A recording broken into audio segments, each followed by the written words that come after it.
Kannur vision success സ്റ്റോറിയിലേക്ക് പ്രിയ പ്രേക്ഷകർക്ക് ഹൃദ്യമായ സ്വാഗതം. സക്സസ് സ്റ്റോറി ടീം എന്നുള്ളത് തലശ്ശേരിയുടെ നഗരത്തിൻ്റെ ഹൃദയഭാഗത്ത് ബംഗ്ലാ തറവാട്ടിലാണുള്ളത്. ബംഗ്ലാ തറവാട് എന്ന് പറഞ്ഞാൽ കേരളത്തിൻ്റെ സാമൂഹിക, സാംസ്കാരിക, കായിക, കലാരംഗത്തെല്ലാം സമഗ്രമായ സംഭാവനകൾ നൽകിയ ഒരു കുടുംബമാണ്. ഞങ്ങളിരിക്കുന്ന ഈ വീടിൻ്റെ പഴക്കം തന്നെ 268 വർഷമാണ്. നമ്മളോടൊപ്പം ചേരുന്നത് VB ഇസ്ഹാഖ് എന്ന ഇസ്ഹാഖ് ബംഗ്ല. അരനൂറ്റാണ്ട് മുമ്പ് സന്തോഷ് ട്രോഫി കളിച്ച, 1/4 നൂറ്റാണ്ട് കാലം കണ്ണൂർ ജില്ലാ ക്രിക്കറ്റ് അസോസിയേഷനെ നയിച്ച, ക്രിക്കറ്റ് ആയിക്കോട്ടെ, ഹോക്കി ആയിക്കോട്ടെ, ബാഡ്മിൻ്റൺ ആയിക്കോട്ടെ, അങ്ങനെ എല്ലാ കായിക രംഗത്തും തൻ്റേതായ സംഭാവനകൾ നൽകിയ VB ഇസ്ഹാഖിനെ അറിയാനാണ് സക്സസ് സ്റ്റോറി ടീം ഇന്നെത്തിയിട്ടുള്ളത്. ഇസ്ഹാഖിലേക്ക് കടക്കുന്നതിന് മുമ്പ് ഈ തറവാട് സ്ഥിതി ചെയ്യുന്നത് തന്നെ, ഈ വീട് സ്ഥിതി ചെയ്യുന്നതിന് 46 സെൻറ്റിലാണ്. 17 മുറികളുണ്ട്. ഈ വീടിനും ഏറെ പ്രത്യേകതകളാണ്. 260 വർഷം മുമ്പ് എഴുതി തയ്യാറാക്കിയ ഖുർആൻ സൂക്ഷിക്കുന്ന ഒരു വീട്. 260 വർഷം മുമ്പ് നമുക്ക് ഈ തേക്കാനുള്ള യന്ത്രങ്ങളൊന്നും ഇല്ലാത്തപ്പോൾ അത്തരമൊരു യന്ത്രം ഉപയോഗിച്ച് വസ്ത്രങ്ങൾ ഭംഗിയായി തേച്ച് ധരിച്ചിരുന്ന ഒരു കുടുംബം. കേരളത്തിലെ ആദ്യത്തെ വിദ്യാലയത്തിന്, നഴ്സറി വിദ്യാലയത്തിന് തുടക്കം കുറിച്ച വീട്ടുകാർ, ഈദ്ഗാഹിന് തുടക്കം കുറിച്ച കുടുംബം, ചന്ദ്രിക ദിനപത്രം തുടങ്ങിയ അതിൻ്റെ ചർച്ചകൾക്ക് തുടക്കം കുറിച്ച ഭവനം. അങ്ങനെ ചരിത്രത്തിൽ ഒട്ടേറെ അടയാളപ്പെടുത്തലുകളുള്ള ബംഗ്ലാ തറവാട്ടിൽ നിന്നുകൊണ്ട് നമുക്ക് ഇസ്ഹാഖിനെ അറിയാം. ഇസ്ഹാഖിലൂടെ ഒന്ന് സഞ്ചരിക്കാം. VB Ishaq, Kannur vision success സ്റ്റോറിയിലേക്ക് ഏറെ സ്നേഹത്തോടെ സ്വാഗതം ചെയ്യുന്നു. തലശ്ശേരിയുടെ നിത്യഹരിത നായകൻ എന്നാണ് താങ്കളെ അറിയപ്പെടുന്നത്. കാരണം ഇവിടെ ഉണ്ടായിരുന്ന ഇവിടുന്ന് പോയ ഒരു SP ഉണ്ട്, അദ്ദേഹം AP ഷൗക്കത്ത് അലി IPS. അദ്ദേഹം എപ്പോൾ കണ്ടാലും സൗഹൃദ സംഭാഷണത്തിൽ ചോദിക്കുന്ന ഒരു ചോദ്യമുണ്ട്, നമ്മുടെ ചെറുപ്പക്കാരൻ അവിടെ ഉണ്ടോ? കാരണം 1/2 നൂറ്റാണ്ട് മുമ്പ് താങ്കൾ സന്തോഷ് ട്രോഫി കളിച്ചു എന്ന് പറയുന്നു. 1/2 നൂറ്റാണ്ട്. എന്താണ് താങ്കളുടെ കായിക ലോകത്തെ താങ്കളുടെ എക്സ്പീരിയൻസിൽ നിന്ന് തുടങ്ങാൻ?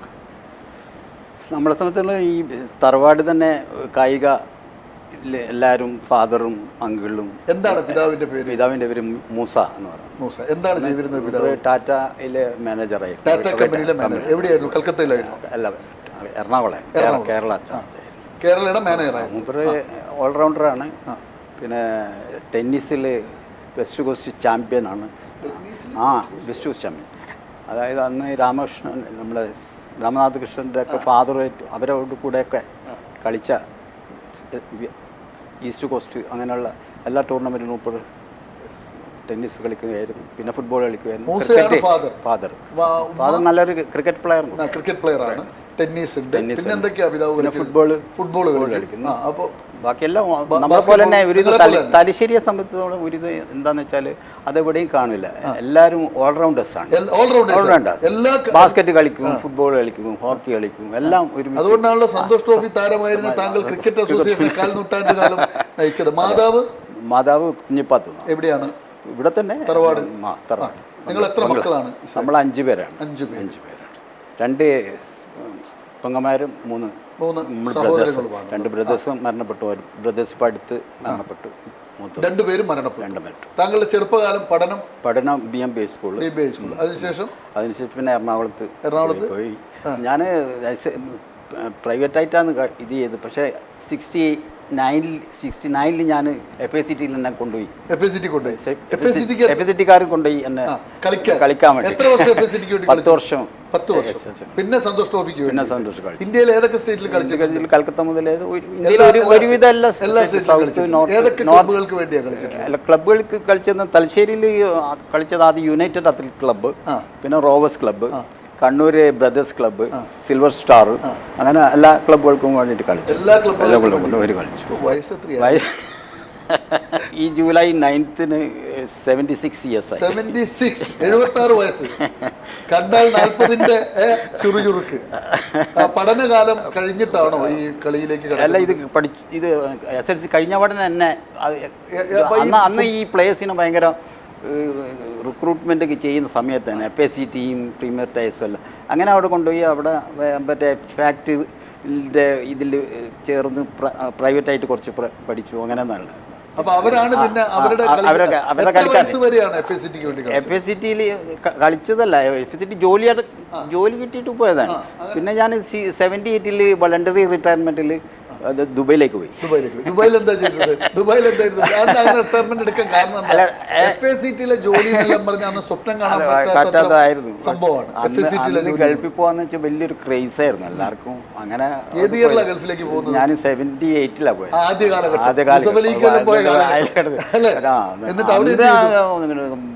ദുബായ് ഒന്നും അത്ര ഡെവലപ്പ് ചെയ്തു.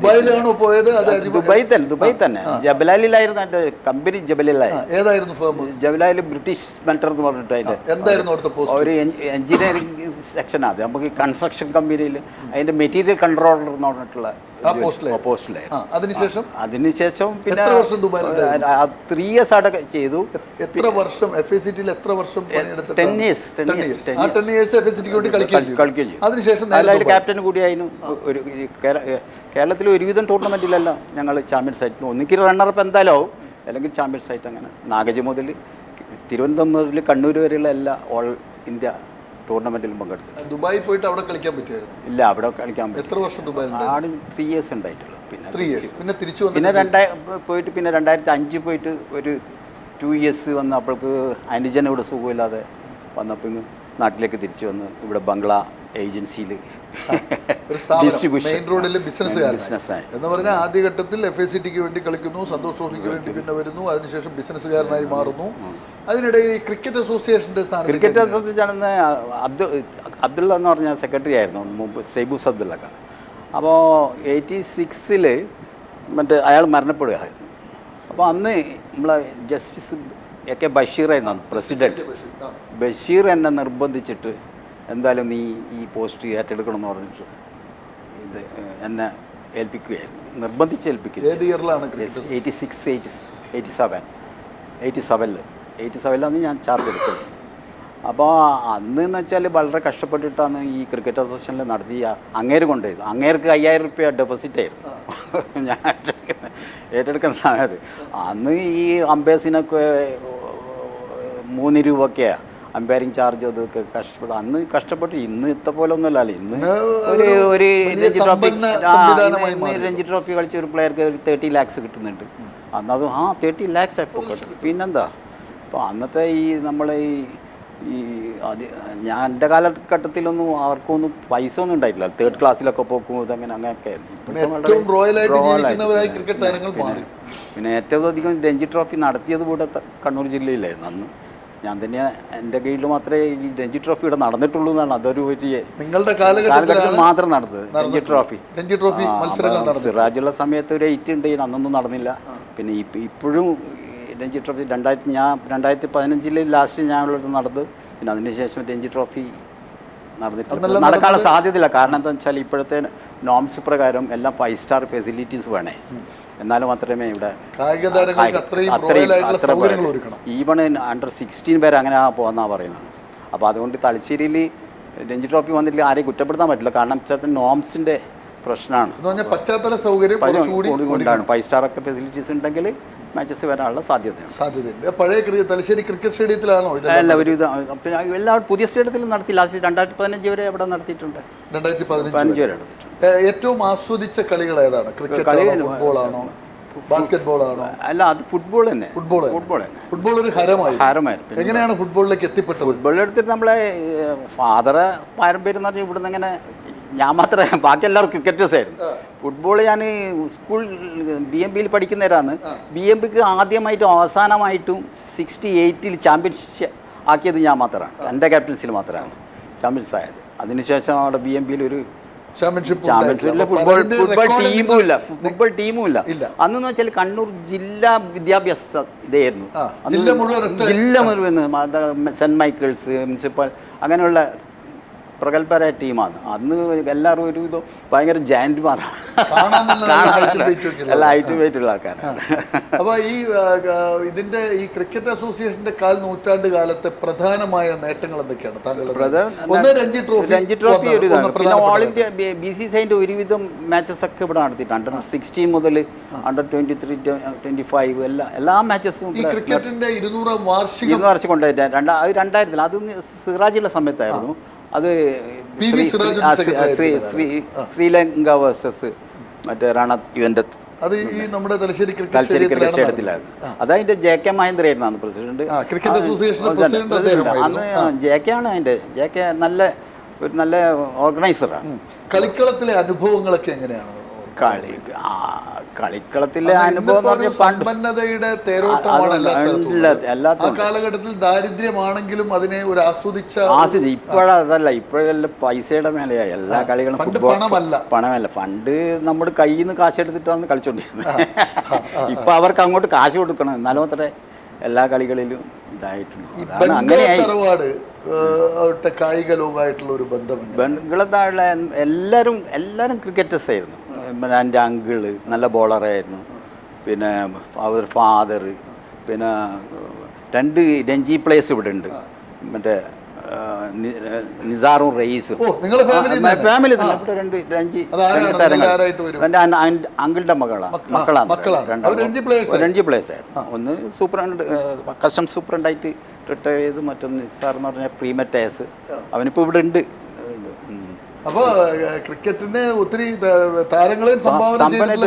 പൊതുവെ മുമ്പ് എല്ലാത്തിനും തറവാടുകൾ കുറേ ഉണ്ടായിരുന്നു. അച്ചാറത്ത്, ബംഗ്ല, പുതുവച്ചേരി, ഓലിയത്ത്, ബായൽ, അങ്ങനെ പല ഇത് മമ്പള്ളി, പിന്നെ ശിവറാമിന്റെ MA ശിവറാമിന്റെ, അവരെല്ലാം ഫാമിലീസ് വന്ന് ഇതിനുമായിട്ട് വേണ്ട ഡെഡിക്കേറ്റഡ് ആണ് എല്ലാവരും. പയ്യാറമ്പത്ത് കുഞ്ഞമ്പതള, CP കുഞ്ഞമ്പതള എന്നല്ല പറഞ്ഞാൽ നല്ല ബെസ്റ്റ് സ്റ്റൈലിഷ് ബാറ്റ്സ്മാനൊക്കെ ആയിരുന്നു. നല്ല CP പോക്കർ ആയിരുന്നു കുറേ കാലം. ഇതിൻ്റെ സെക്രട്ടറി ഇതല്ല, പ്രസിഡൻ്റൊക്കെ ആയിരുന്നു CP പോക്കർ. അങ്ങരുടെ മെമ്മോറിയലായിട്ട് കുറേ കാലം ലീഗ് ടൂർണമെൻ്റൊക്കെ നടത്തിയിരുന്നു. അപ്പോൾ ആ കാലഘട്ടത്തിൽ എല്ലാവരും ക്രിക്കറ്റിനോട് കൂടുതൽ അടുത്തപ്പോൾ നിങ്ങൾ ഫുട്ബോളിലോടാണ്? ഞാൻ ഫുട്ബോളിലായിരുന്നു കൂടുതൽ ഇതാക്കിയ. ഇവിടെ ഈ ക്രിക്കറ്റ് താരങ്ങളൊക്കെ ഒത്തിരി വന്നിട്ടുള്ള അതായത് രഞ്ജി ട്രോഫി നടക്കുന്ന സമയത്ത് എല്ലാ ടീമുകൾക്കും ഇവിടെ വരികയും ഞാൻ ഇവിടെ ഫുഡ് കൊടുക്കുകയും ചെയ്താണ്. തലശ്ശേരി പ്രത്യേകിച്ചിട്ട് ആദ്യത്തെ വളരെ ഒരു കേന്ദ്രം തന്നെയാണ് പറയാതിരിക്കാം. ഇപ്പൊ നമ്മൾ ഈ തറവാട്ടിലാണല്ലോ ഇരിക്കുന്നത്, ഇത് ശരിക്കും നിർമ്മിച്ച സാധാരണ വെച്ചാൽ ഒരു ബാബു ആജി എന്ന് പറഞ്ഞിട്ട് ഒരാളാണ് അന്നത്തെ കാരണവറായി. നമ്മളെ ഗ്രാൻഡ് മദറിൻ്റെ മദർ ആയിഷാബി എന്നുള്ള അവർക്ക് ദാനമായിട്ട് കൊടുത്ത് അവരെ മക്കളാണ് പിന്നെ ഇങ്ങോട്ട് വന്നത്. അവരുടെ തറവാട്. ഇത് ആരാ അതിന്റെ നിർമ്മാണം, ഇതിന്റെ മെറ്റീരിയൽ ഒക്കെ 270 വർഷമായിട്ടും ഈ സാധനം മെറ്റീരിയൽ ഒക്കെ എവിടെ നിന്ന് വന്നു? അതിന് അന്ന് എന്താ പറ്റിയ നമ്മളെ ഈ തേക്ക് കല്ല് ഇതാക്കിയിട്ട് എക്സ്പോർട്ട് ചെയ്തിരുന്നു അന്ന് കംപ്ലീറ്റ്. ഈ മരങ്ങളൊക്കെ എക്സ്പോർട്ട് ചെയ്യും. അതുപോലെ ഈ ഓടത്തിലെ പള്ളിയൊക്കെ ഇല്ലേ, അങ്ങനത്തെ പോലത്തെ കുറേ മരങ്ങളാണ് ലാവിഷായിട്ട് കിട്ടിയിരുന്നെന്ന് എനിക്ക് തോന്നുന്നു. പക്ഷെ ഇവിടെ മനസ്സിലാക്കിയത് ഗ്ലാസ്സിൽ ബെൽജിയമാണ്, എല്ലാം ഗ്ലാസ്സസും ബെൽജിയമാണ്. അപ്പോൾ അന്ന് ഇവിടെ താമസിച്ചാണ് ഇവര് ആശാരിമാരൊക്കെ വർക്ക് ചെയ്തത്. ഇല്ല, പറഞ്ഞു കേട്ടായിട്ട് അങ്ങനത്തെ ഒന്നും ഓർമ്മയില്ല.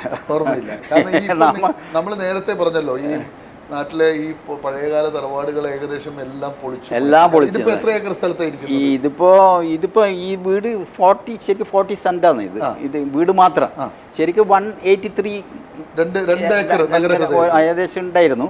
പിന്നെ ബാക്കിയെല്ലാം ഭാഗിച്ചു കൊടുത്ത് റിലേറ്റീവ്സിനെ കുറച്ച് കൊടുത്ത് അങ്ങനെ. സാധാരണ ഇപ്പം നമ്മുടെ നാട്ടിലുള്ള ഇത്രയും വലിയ വലിയ തറവാടുകളൊക്കെ പൊളിച്ച് പുതിയ കൺസ്ട്രക്ഷൻ അത് മെയിൻറ്റെയിൻ ചെയ്യാൻ പറ്റില്ല. മുമ്പ് സാധാരണ ഇങ്ങനത്തെ വീടുകൾ സാധാരണ ജോയിൻറ്റ് ഫാമിലീസാണ്. താഴത്ത് കുറച്ച് പേര്, മേലെ കുറച്ച് പേര്. അപ്പം മാളിക്കലൊക്കെ അങ്ങനെയായിരുന്നു. പക്ഷെ ഇവിടെ അങ്ങനെയല്ലേ, സിംഗിൾ ഫാമിലിയാണ്. നമ്മളാകെ 6 പേരെ ഉണ്ടായിട്ടുള്ളൂ. അങ്കിൾ ഈ എത്ര മുറികളാണ് ഇവിടെ ഉള്ളത്? 17 മുറികൾ. 6 പേര് എന്ന് വെച്ചാൽ 6 പേരുടെ മക്കള്. പക്ഷെ എല്ലാവരും ഇവിടുന്ന് ഇത് പഠിച്ചതും ഇതാക്കി കല്യാണം കഴിക്കുന്ന സമയത്ത് മാത്രം എല്ലാവരും പോയിട്ടുണ്ടായിരുന്നു. സിനിമയായിട്ട് എനിക്ക് വലിയ ബന്ധങ്ങളൊന്നുമില്ല. എല്ലാ സമയത്ത് ഷൂട്ടിന്റെ സമയത്ത് ഫാദറിനോട് ഞാനിത് കൊടുക്കൂല, കാരണം എനിക്ക് അതിന്റെ പ്രയാസം അറിയുന്നുണ്ട്. അപ്പൊ ഫാദർ മറ്റേ മണിയടിച്ച് ഇങ്ങനെ അന്നേരം ഫാദർ ഒരു കട കൊടുത്തേക്കട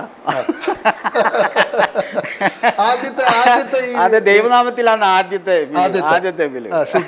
പിന്നെ ഒത്തിരി പിന്നെ ബാലരാമദാസ്, താരാദാസ്, തട്ടത്തിൽ മറയത്ത്, അങ്ങനെ സൂപ്പർ ഹിറ്റുകൾ ഇവിടുന്നാണ് ആദ്യത്തെ ഈ ഒരു നഴ്സറി സ്കൂൾ ഖാദിമുൽ ഇസ്ലാം. എത്ര വർഷത്തെ പഴക്കമുണ്ട് ആ സ്കൂൾ? 65 വർഷമായി. അങ്കിളായിരുന്നു അതിന്റെ ശരിക്കുള്ള. അന്ന് 700 കുട്ടികൾ ഉണ്ടായിരുന്നത്. കാസർഗോഡ് മുതൽ ഇവിടെ താമസിച്ചു. അത്രയും ഇതായിട്ടുള്ള എല്ലാം രണ്ടും കൂട്ടിട്ട്. ഈദ്ഗാഹിന്റെ തുടക്കം എങ്ങനെയാണ്? അത് എനിക്ക് ഈ ആലജി പള്ളിയിൽ വെച്ചിട്ടാണ് അതിന്റെ ഇതൊക്കെ നടക്കുന്നത്. സത്താർ സെട്ടു, മറ്റേ നമ്മളെ ഫാദർ, അങ്കിള്, ഇതൊക്കെയാണ് ആദ്യമായിട്ട് ഇവിടെ സ്റ്റേഡിയത്തിൽ ഈദ്ഗാഹ് ഇതാക്കുന്നത്. അന്ന് ചെറിയ ചെറിയ പായകളെ പിരിച്ചിട്ടാണ്.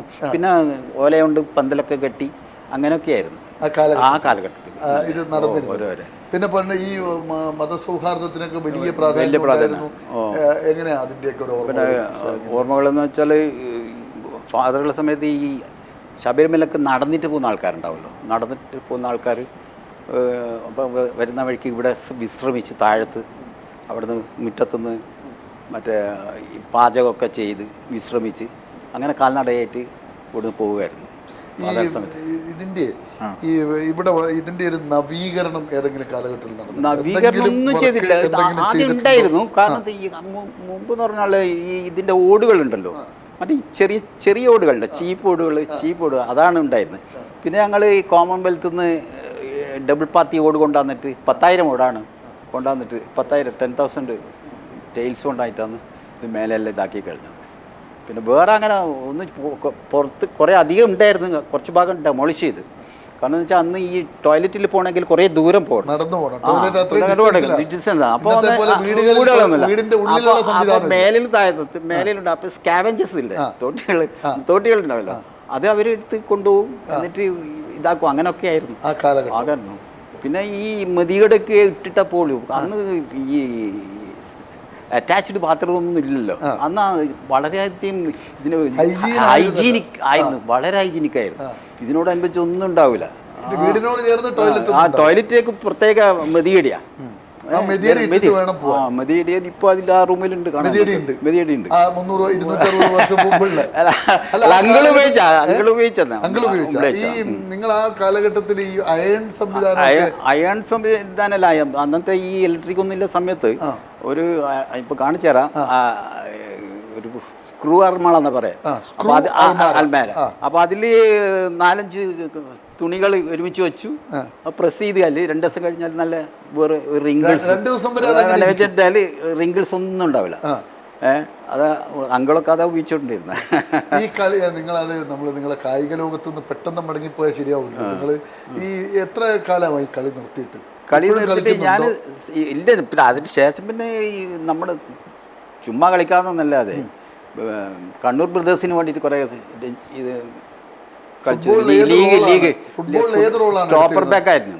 1964 സ്റ്റേറ്റ് ചാമ്പ്യൻഷിപ്പിൽ ഏറ്റവും നല്ല ബാക്കിനുള്ള ഇത് ഞാനായിരുന്നു. 64 ആലപ്പി. 60 വർഷം മുമ്പ്, 57 വർഷം മുമ്പ് അല്ലേ? അതെ. എങ്ങനെ ഈ ആരോഗ്യം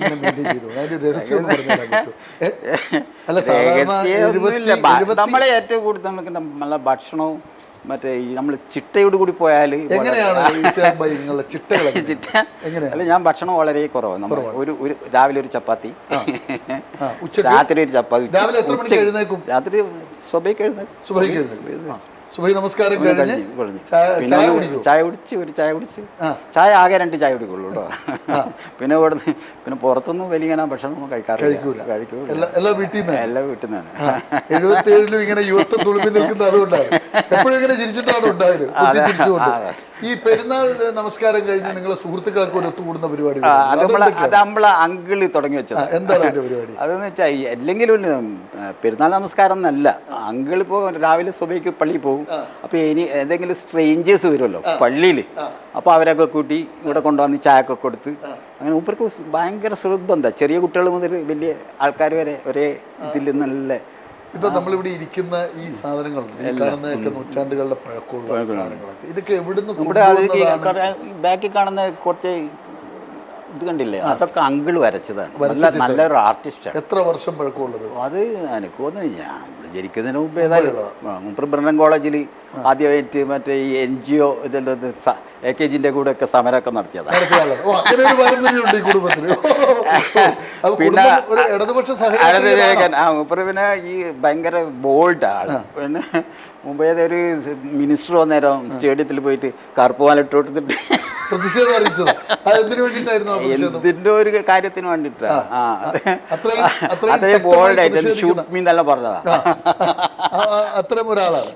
ഇതൊക്കെ എങ്ങനെ ഈ പറയുന്ന ഈ കാണുന്ന ഈ സാധനങ്ങളൊക്കെ ഉണ്ട്, ഇത് ഏതൊക്കെ രാജ്യങ്ങളിൽ നിന്ന് വന്നാണെന്ന് വല്ല ഓർമ്മയുണ്ടോ? ഇതെല്ലാം ബെൽജിയത്തിൽ നിന്ന് ഇമ്പോർട്ട് ചെയ്താന്നാ പറയുന്നത്. ഒരുവിധമല്ല ഇതെല്ലാം മെയിൻറ്റെയിൻ ചെയ്ത് വലിയ പണിയാണ്. ഇങ്ങനെ നമ്മളുടെ കാലത്തോടെ കൊണ്ട് നടക്കാൻ ആരും പറയാറില്ല. അങ്കിള് നമുക്ക് അങ്ങനെ ഒരു ഇത് തന്നിരിക്കും, ഒരു കൾച്ചർ ഡെവലപ്പ് ചെയ്ത് നമുക്കത് ആ വൈൻഡിൽ കാണാം. കുറെ കള്ളികൾ കാണാം അൽമാരൻ്റെ അകത്ത്. മൂപ്പര് അങ്കിള് നമ്മൾക്ക് ഇത് കഴിഞ്ഞാൽ ആ പൈസ അതിലിടും, എന്നിട്ട് ഇയർലി തരും. മെയിൻറ്റെയിൻ ചെയ്യുന്നത് അതെ. എല്ലാ ഓരോരുത്തർക്കും ഓരോ പണിയാണ് ഇങ്ങനെ. അതിന്റെ ഇതിലൊക്കെ അല്ലേ അതിന്റെ ഡസ്റ്റ് ഉണ്ടാവേ, പൈസ തുടക്കുന്നവനൊരു പൈസ, മാറ്റിയിടുന്നവനൊരു പൈസ, അത് അതിനകത്തിടും. എന്നിട്ട് വർഷത്തിൽ അങ്ങനെ ഒരു സമ്പാദ്യശീലം മൂപ്പര് അത് ഡെപ്പോ ഈ ബാങ്കിൽ പോസ്റ്റ് ഓഫീസിലൊക്കെ സേവ് ചെയ്തിട്ട് ഓരോരുത്തർ പേരിലിട്ടിട്ട് അങ്ങനെയൊക്കെ. അല്ല മൂപ്പര് ഒരു പ്രത്യേക ടൈപ്പാ. നഗരത്തിലെ ഏറ്റവും കണ്ണായ സ്ഥലമാണ്. ആരും പറഞ്ഞില്ലേ നമുക്കിത് വിറ്റ് പുട്ടടിക്കാൻ കൊറേ നല്ല പൊന്നും വിലയാവും. അങ്ങനെ ആരും കുടുംബത്തിൽ അല്ല, കുടുംബത്തില് ഇപ്പോഴത്തെ ഒരു ഇത് നടക്കുന്നുണ്ട്, തീരുമാനിച്ചിട്ടില്ല. എത്ര അവകാശികൾ ഉണ്ടാവും? ഇല്ല, നമ്മുടെ ആകെ 6 അങ്കിൾമാരേ ഉള്ളൂ. 2 സിസ്റ്റർ, മരുമക്കത്തായാണ്. അപ്പോൾ അതിൻ്റെ എല്ലാം കൂടി ഇപ്പോൾ ഒരു 39 ആണല്ലോ ആകാൻ പോകുന്നുണ്ട്, ചെറിയ പിള്ളേരടക്കം. എല്ലാം ബാക്കി പാർട്ടീഷൻ ആക്കിയതാണല്ലോ ഇത്.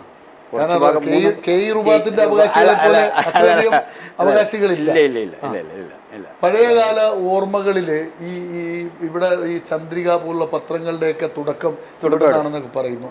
കാറുട്ടി സാഹിബ് ഉൾപ്പെടെയുള്ള ആരൊക്കെയാണ് അങ്ങനെ വന്ന പ്രമുഖരാരൊക്കെയാണ് ഈ തറവാടുമായിട്ട്? ഇവിടെ വരാത്ത ആൾക്കാർ വളരെ കുറവാണ്. എല്ലാവരും ഒരുവിധം വളക്കെ വന്നിട്ടുണ്ട്. മറ്റേ ഈ സാഹിത്യകാരന്മാരായാലും ഒരുവിധം സാഹിത്യകാരന്മാരെല്ലാം വന്നിട്ട് വീരേന്ദ്രകുമാർ, കൃഷ്ണയ്യർ, കൃഷ്ണയ്യർ, നമ്മളെ കൃഷ്ണൻ നായർ, അങ്ങനത്തെ. പിന്നെ മിനിസ്റ്റേഴ്സ് CH ഇവിടുന്ന് മാത്രമേ ഭക്ഷണം കഴിക്കാറുള്ളൂ. ഫാദറെ ഇതാണ്, ഫാദറായിട്ട് അത്രയും ക്ലോസ് ആയിട്ടുള്ള ഒന്ന് ആഭ്യന്തരമന്ത്രിയായിരിക്കുന്ന എല്ലാ സമയത്ത് ഫാദർ അതായത് CH ആയിട്ട് തന്നെ ഏറ്റവും ക്ലോസ്. തലശ്ശേരിയിൽ വന്നാൽ പ്രസംഗം മൂപ്പര് ഇവിടെ സ്റ്റേഡിയത്തിലാണ് ലാസ്റ്റ് CH പ്രസംഗം ഉണ്ടാവുള്ളൂ. അല്ലെങ്കിൽ എല്ലാ ആൾക്കാർ പോയി കളയാം. ഏറ്റവും അവസാനം മറ്റേ കമ്മ്യൂണിസ്റ്റ് നേതാക്കൾ AKG അല്ലാതെ പിന്നെ വന്നിട്ടുള്ള ആളുകൾ എല്ലാവരും. പിന്നെ കോടിയേരി ഇവരൊക്കെ സ്ഥിരമായിട്ട് മറ്റേ തോമസ് ഐസക്ക്, പിണറായി ഒക്കെ വന്നിട്ടുണ്ട്. ഈ തലശ്ശേരിയുടെ ഒരു ഏറ്റവും മോശപ്പെട്ട ഒരു കാലഘട്ടം എന്ന് പറഞ്ഞാൽ നമ്മുടെ ഈ കലാപകാലത്ത് ഞാനും ഫാദറൊക്കെ അന്ന് എറണാകുളത്തായിരുന്നു. അപ്പോൾ അന്ന് ഇത് നടക്കുന്ന സമയത്ത് ഈ മമ്പള്ളി അവരൊക്കെ മൂർക്കത്തിൻ്റെ ജ്യേഷ്ഠനുണ്ട് ശ്രീനിവാസേട്ടൻ, അവരൊക്കെ ഇവിടെ രാമനേട്ടൻ ശ്രീനിവാസേട്ടനൊക്കെ ഇവിടെ പുറത്ത് വന്നിട്ടിരുന്ന് കാവലിരുന്ന് മനസ്സിലായില്ലേ. അത്രയും നല്ല സൗഹൃദം. പിന്നെ ഇപ്പം തലശ്ശേരിക്ക് അങ്ങനെ ഒരു ഗാഢമായ സൗഹൃദം മനുഷ്യർ തമ്മിലുണ്ടോ? അത് അകന്നകന്ന് പോകുന്നു. എന്ത് കാരണമാണ് എനിക്ക് ഇപ്പോൾ ആലോചിച്ചിട്ട് ഒരു കുടുത്തം കിട്ടാത്ത ഒരു സംഗതിയാണ്. എല്ലാ മനുഷ്യരും ആലോചിക്കലുണ്ടോ? പിന്നെ തീർച്ചയായിട്ടും സങ്കടം തോന്നുന്നുണ്ട്. തീർച്ചയായിട്ടും പണ്ടത്തത് ഇപ്പോഴത്തെ ആലോചിക്കും വല്ലാത്തൊരു സ്ഥിതിയാണ്. എന്തെടുത്താലും ഒരു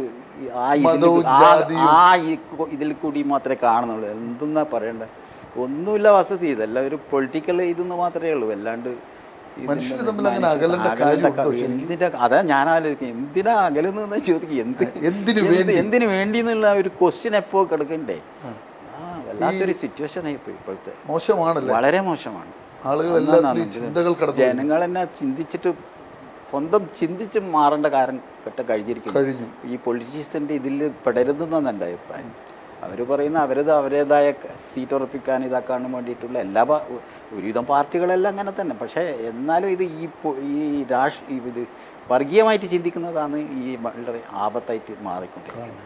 അതിനെന്തെങ്കിലും ഒരു പരിഹാരം കണ്ടേ പറ്റുമല്ലോ. തീർച്ചയായിട്ടും പഴയ സ്നേഹവും എന്ത് ഒരു സിൻസിയറിറ്റി ഇല്ല ഇപ്പോൾ എന്ന് പറയണം. സിൻസിയറിറ്റി എല്ലാം പോയി.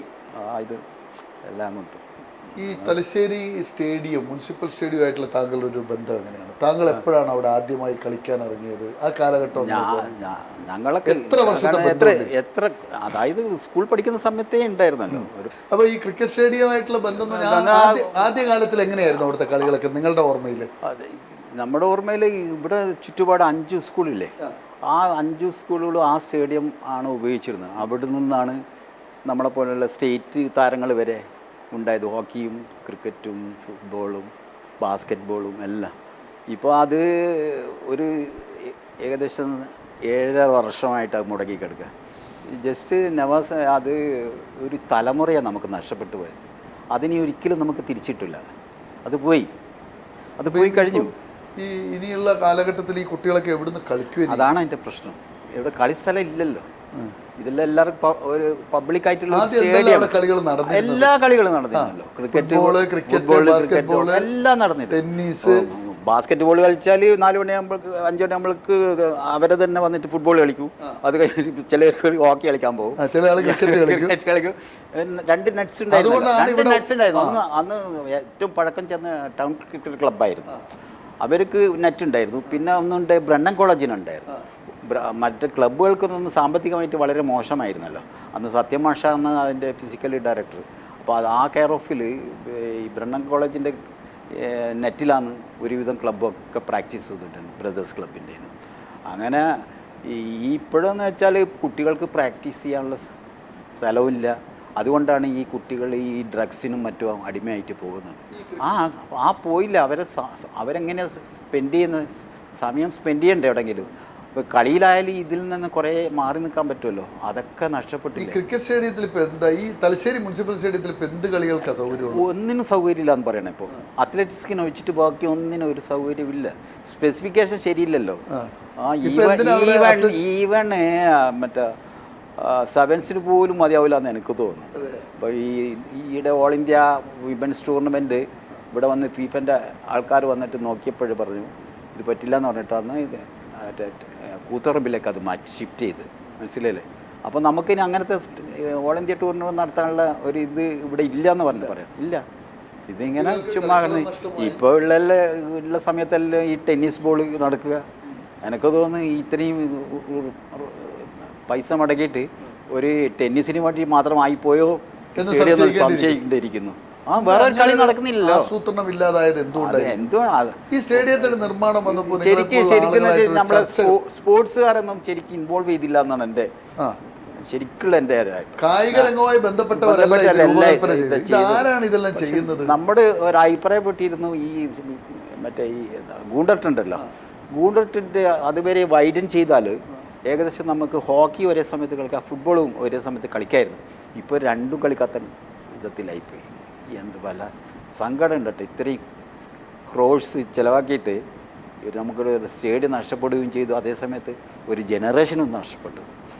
ആരുത്തരവാദി? ഈ തലശ്ശേരിയിലെ ഈ ഒരു ഡസൻ സ്കൂളുകളിലെ കുട്ടികൾ ഇനി എങ്ങോട്ട് പോകും? അതല്ല ഇപ്പോൾ ചോദ്യം. നമ്മുടെ ചോദ്യം അതാണ്. ആരാ പറയേണ്ടത്? ഇതിൻ്റെ കായിക പ്രേമികൾ എന്തെങ്കിലും ഒരു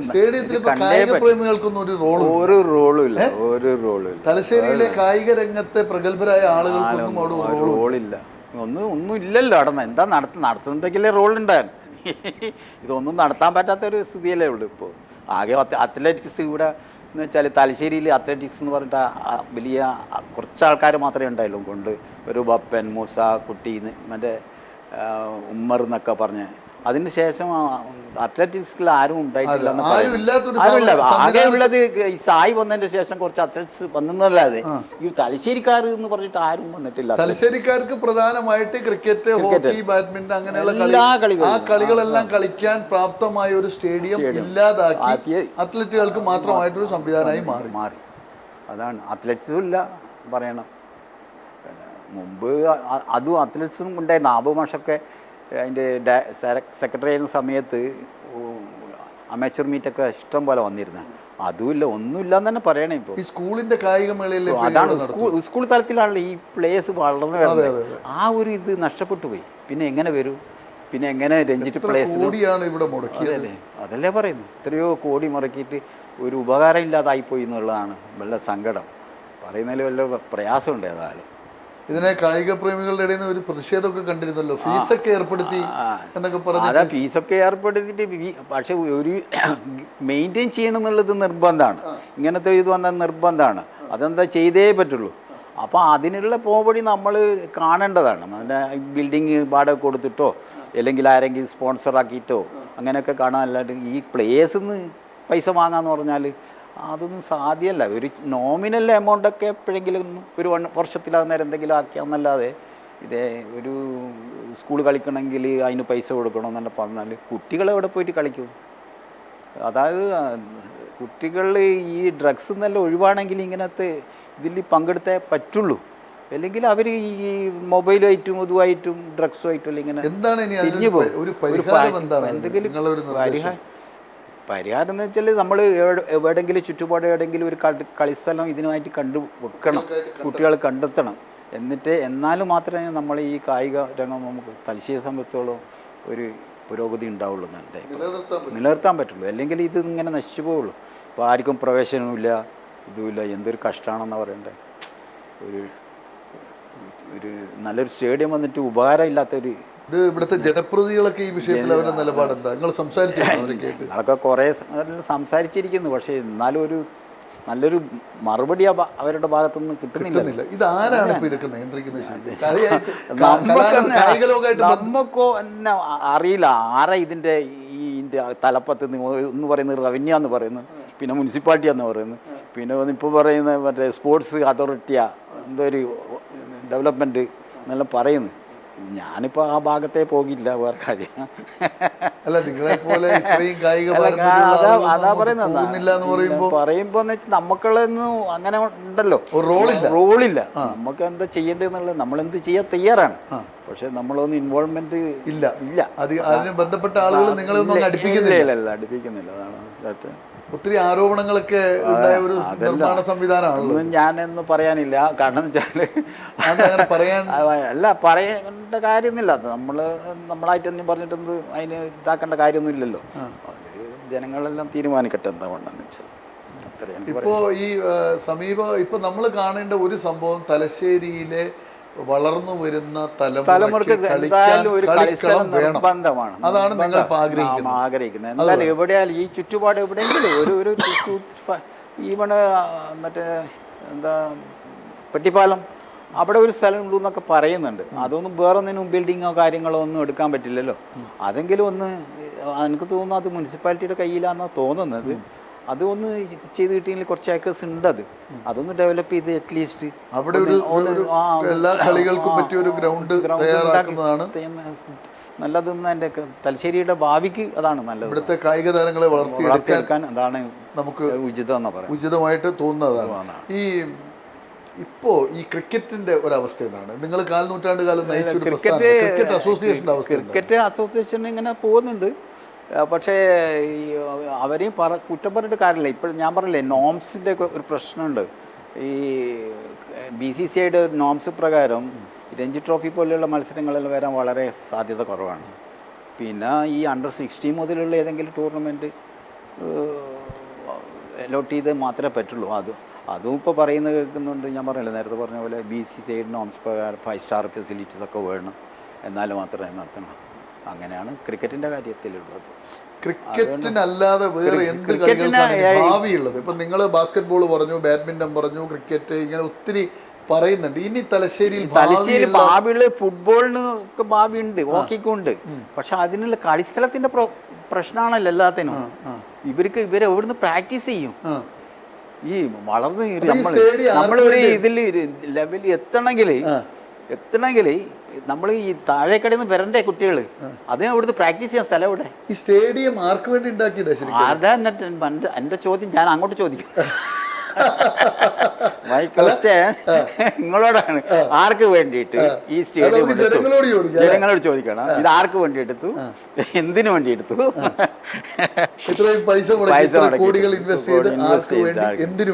ഇപ്പൊ ഈ ഞാൻ പറയില്ലേ, ഇപ്പം വെറും ടെന്നീസ് ബോളിന് മാത്രമേ നടക്കുന്നുള്ളൂ, പറഞ്ഞ കാര്യമില്ല. മെയിൻറ്റെയിൻ ചെയ്യാൻ വേണ്ടി കാശ് വേണമെന്നാ പറയുന്നത്, അതിനുവേണ്ടി കൊടുക്കുന്നു. നമ്മളെ ചെറിയ മക്കൾക്കൊന്നും കയറി എല്ലാ കളികളും കളിക്കാൻ പറ്റാത്ത ഇതിനുള്ള ഒരു സംവിധാനമൊന്നും ഇല്ലാതായി. അല്ലാതെ വല്ലാത്തൊരു സങ്കടം തോന്നി. ഈ കുട്ടികളെയൊക്കെ പരിശീലനം നൽകുന്ന സംവിധാനമൊക്കെ എങ്ങനെ ഇപ്പൊ അതെല്ലാം നടക്കുന്നുണ്ടോ? ഇല്ല. അതായത് ക്ലബ്ബുകൾ ഉണ്ട്, പക്ഷെ ഇവര് ഈ ഫീസ് വെക്കുന്നുണ്ടല്ലോ പ്രശ്നം. ഫീസ് വെക്കുന്നതുകൊണ്ട്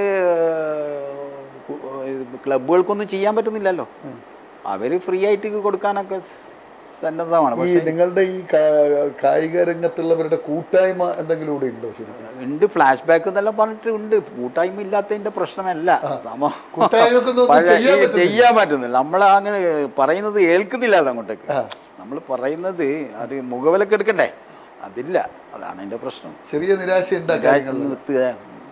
ചെറുതല്ല, വളരെ വലിയ നിരാശ നമുക്കുള്ളത്. തലശ്ശേരി, അതായത് തലശ്ശേരിയിലാണ് ഏറ്റവും ഓൾറൗണ്ടേഴ്സ് ഉള്ളത്. ഒരു തലശ്ശേരിയിലാണ്. അതായത് പ്രത്യേക ഒരു ഇതില്ല, ബ്ലഡിൽ പെട്ടത്. അത് ഓട്ടോമാറ്റിക്കായിട്ട് എല്ലാവരും ഏത് കളിയും അതാണ് അത് തലശ്ശേരിക്കാർക്കുള്ള ഒരു ഗുണം. അത് വേറെ നിങ്ങൾക്ക് എവിടെയും കാണാൻ പറ്റില്ല.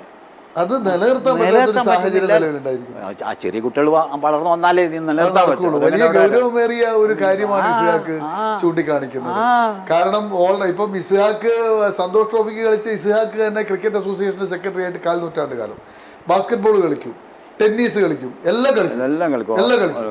ചില ചിലതിൽ മാത്രം നിന്ന് പോകുമ്പോൾ നമ്മളെ ഈ ഇത്തരം ഓൾറൗണ്ടേഴ്സിനെ വളർത്തിയെടുക്കാൻ പറ്റിയ ഒരു സാഹചര്യമാണ് തലശ്ശേരിക്ക് നഷ്ടമായിരിക്കുന്നത്, അല്ലേ? തീർച്ചയായിട്ടും അത് എവിടെ ഉണ്ടാവില്ല.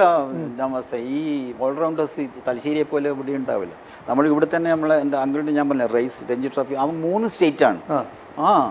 ബാസ്കറ്റ്, ക്രിക്കറ്റ്, മറ്റേ ഹാൻഡ്ബോൾ, അങ്ങനെയാണ്. അതുപോലെ നിസാമുദ്ദീൻ, ഇങ്ങനത്തെ എല്ലാവരും, ശിവറാം, എത്ര പ്ലേയേഴ്സ് ഉണ്ടായിരുന്നു. എല്ലാം നോക്കി എത്രയോ രഞ്ജി പ്ലേയേഴ്സിന് നമ്മൾ വാർത്തത്തിൽ ഇവിടെ 10, 28, 30 രഞ്ജി ട്രോഫി, 30 അല്ല 32 രഞ്ജി പ്ലേയേഴ്സിന് തലശ്ശേരി മാത്രം. അന്ന് കണ്ണുക്കാരെ കുത്തകയായിരുന്നു രഞ്ജി ട്രോഫി പങ്കെടുക്കൽ. അത്രയും അല്ലാത്തൊരു സ്ഥിതി വിശേഷമായി. എന്ത് പറയാനാ, ആരോട് പറയാൻ? ശരിക്കുള്ള നിരാശയായി പോകും. നമ്മുടെ സ്പോർട്സിനോടുള്ള ആ ഇത് പോയി നമ്മളുള്ള അങ്ങനെ ഒരു മാനസികമായിട്ട് വല്ലാത്തൊരു സങ്കടമുണ്ട്. സത്യമായിട്ടും വല്ലാത്തൊരു. നമുക്കിങ്ങനെ ആരോട് പറഞ്ഞാൽ ആര് കേൾക്കുന്നുള്ളതാണ് നമുക്ക്. ജനാധിപത്യ ഒരു സംവിധാനത്തില് നമുക്കങ്ങനെ ആരോട് പറയാൻ എന്നൊരു ചോദ്യം ഉയരുക, അതും താങ്കളെ പോലെ ഇത്രയും ഇതിൽ ഭരണകർത്താക്കളാണ് ഇതിലും മുൻകൈയെടുത്തിട്ട് ചെയ്യേണ്ടത്.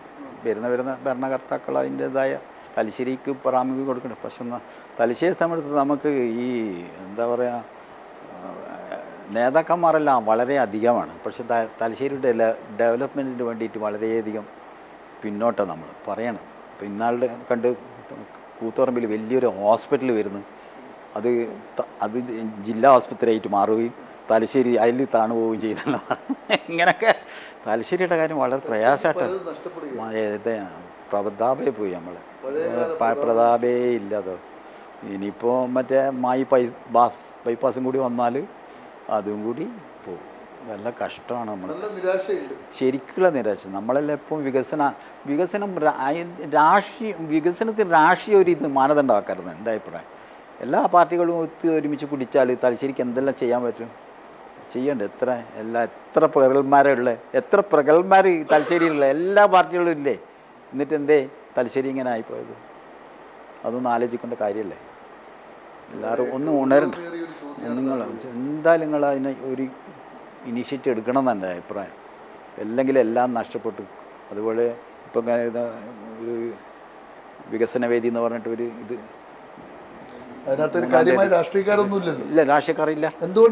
രാഷ്ട്രീയക്കാർ അതായത് ഒരാൾ ചെയ്യുന്ന ഒരാൾക്ക് ഇഷ്ടമല്ല, അങ്ങനെയാണ് അതിൻ്റെ. അതിൽ പൊളിറ്റിക്സാണ്. അപ്പോൾ ഈ പൊളിറ്റിക്സ് ഉണ്ടെങ്കിൽ വികസനം ഒരിക്കലും നടക്കില്ല. പൊളിറ്റിക്സ് വേണം, പക്ഷെ എല്ലാവരും സപ്പോർട്ട് കിട്ടും, എല്ലാവരും വേണം. അല്ലാണ്ട് ഒരു പാർട്ടി മാത്രം വിചാരിച്ചാലൊന്നും നടക്കുകയില്ല. ഒരാൾ ചെയ്യുന്നവർ മറ്റൊരാളെ എതിർക്കും, അന്നേരം ഇതൊന്നും നടക്കില്ല. അപ്പോൾ അത് ഒരു ന്യൂട്രലായിട്ട് ഉള്ള ഒരു എല്ലാവരെയും കൂടി പങ്കെടുപ്പിച്ചിട്ട് തലശ്ശേരിയുടെ വികസനം മാത്രം ലാക്കാക്കി മാത്രമേ എന്തെങ്കിലും തലശ്ശേരിക്ക് നടത്താം, വികസനം ഉണ്ടാവുള്ളൂ. അല്ലെങ്കിൽ നമ്മുടെ കച്ചവടം എല്ലാം അങ്ങനെ തന്നെ നഷ്ടമായി പോകും. ഒരു നടക്കില്ല. മുമ്പ് ശാരദന്റെ നമ്മളെല്ലാം എത്രയോ പ്രോഗ്രാം, ഞാൻ ശാരദന്റെ ജോയിന്റ് സെക്രട്ടറിയാണ്, എത്രയോ പ്രോഗ്രാമുകൾ നടത്താം. അങ്ങനെ ഒരുവിധ ഇന്ത്യയിലുള്ള ഒരുവിധ പ്രഗത്ഭരെല്ലാം വന്ന കലാ കായിക രംഗത്ത് മറ്റേ എക്സിബിഷൻ നടത്തിയിരുന്നു. മുമ്പ് ഇവിടെ എക്സിബിഷൻ എത്ര കാലം നടത്തിയിട്ട് ഫ്ലവർ ഷോ ഇല്ല, അന്നൊന്നും എല്ലാം പോയില്ലേ, എല്ലാം പോയി. ഒന്നുമില്ല. ഇപ്പം ഒരു മരവിച്ച മാതിരി എപ്പോഴും തലശ്ശേരി സമയത്തുള്ളൂ. ഒരു എൻ്റർടൈൻമെൻറ്റും ഇല്ല, ഒരു എൻ്റർടൈൻമെൻറ്റ്. ആൾക്കാർക്ക് എവിടെ പോകാനുമില്ല, ഒന്നുമില്ല, ഒരു ആഘോഷമില്ല. ഒരു മരവിച്ച് ഇങ്ങനെ പോകും, ജസ്റ്റ് വെറുതെ ഇങ്ങനെ ഓരോ ദിവസം ഇങ്ങനെ മാരത്തോൺ നടത്തി.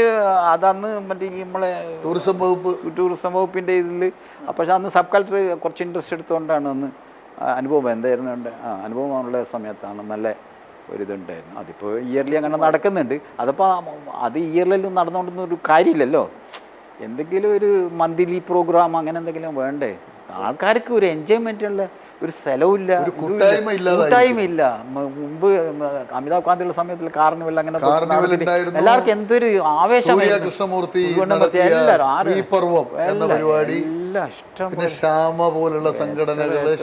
കുറേ സംഘടനകൾ ഉണ്ടായിരുന്നു അന്ന്, അതെല്ലാം ഇപ്പൊ പോയി, ഒന്ന് നിശ്ചലമായി പോയി. ഒന്നുമില്ല, ആർക്കും എടുത്തു നടത്താൻ സാധിക്കുന്നില്ല. അതാണ് അതിന്റെ പ്രശ്നം. പല ഘടകങ്ങളുണ്ട്. അതിൽ രാഷ്ട്രീയമുണ്ട്, സാമൂഹ്യപരമായ കാര്യങ്ങളുണ്ട്. പിന്നെ ഒരാളെടുത്ത് മറ്റുള്ള പാര വെക്കാൻ നോക്കും. പാരയുടെ കേന്ദ്രമായത് ഈ സക്സസ് സ്റ്റോറി നമ്മൾ തുടങ്ങിയത് ഇസ്ഹാഖ് എന്ന കായിക രംഗത്ത് ഒരു സർവകലാ വല്ലഭനെ അറിയാനാണുള്ള ശ്രമത്തിലാണ് നമ്മൾ തുടങ്ങിയത്. ഓൾറൗണ്ടർ, എല്ലാ കളികളും അദ്ദേഹത്തിന്